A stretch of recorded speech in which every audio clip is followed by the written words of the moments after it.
could call it an album, because that's what it is. I could call it a terrifying clown thing.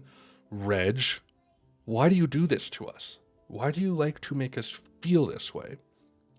Buddy, why call it anything? The most recent and probably final-ish original Chameleons album. It's not great, but it's good. It's good. A couple duds here and there, but honestly, kind of consistent. To be perfectly frank, let's go ahead and talk about it. I have it about a 3 out of 5. So Shades, it's kind of a dull opener, but thankfully things improve a bit after this. It just kind of feels like a diet version of some of their previous stuff. It feels like if an AI learned Chameleons riffs and then made a Chameleons song from it. No offense. Anyone Alive, decent track with some nice jangle on it. A lot of typical Chameleons tropes are here, and in a good way, I would say. Indiana, this one's okay. Nothing special and kind of skippable, but it's like competent enough to listen to. Lufthansa.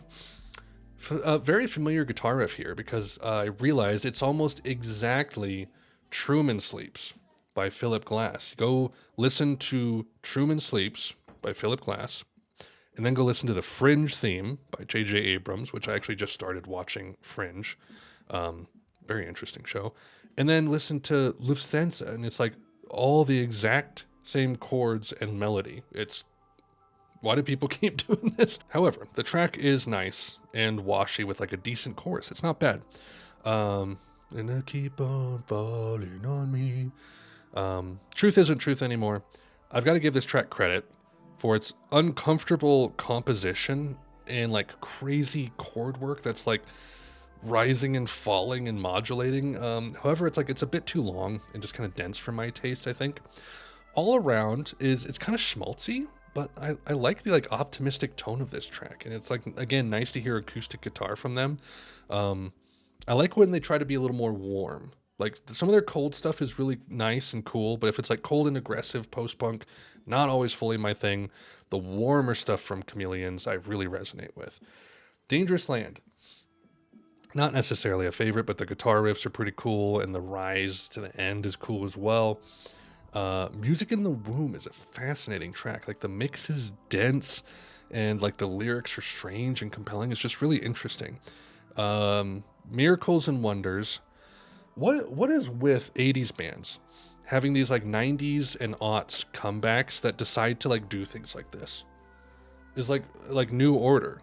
It's like let's put this like very soulful like black woman like backing vocal on our dance music because I don't know, it's a good idea. It's like why did they make this? I don't know. There's actually I don't hate it. I don't hate the track. There's some really cool elements to it. Especially that last part, which is a borderline different kind of thing. But yeah, there's just like the weird, I don't know. I don't want to say it seems lame, because it's not lame. It's just like a misstep, but there's still some quality within the track, I'd say. And then Are You Still There? It's like syrupy as hell, but I dig it. I've talked about this before. It feels like an after-school special, or like a Focus on the Family VHS that's like at the very end. It's like, Billy, you finally learned not to lie because the Bible told you to. It's like, no, no, no, no, no. It's great. I like that kind of vibe and tone. And that's how it all goes out. That's how the Chameleons go out. We still have. I'm going to be recording the Fan and the Bellows here in a little bit. I have not written up the stuff for the Tony Fletcher EP because that was like the last reaction I did, I believe. Not counting the Cardi B one. And so I don't want to talk too extensively about like the Chameleons as a whole just yet. So as far as this album goes, it's okay. Some interesting stuff here. Nothing I'd probably come back to a whole lot because they don't really rise above the crop for me. The whole crop, the whole harvest. But it's fine. And it's okay that it exists. It wasn't as bad as some people were making it out to be, I'll say that much. And that's all I got for Why Call It Anything by the Chameleons. Thank you all so much for watching. Until next time, Godspeed.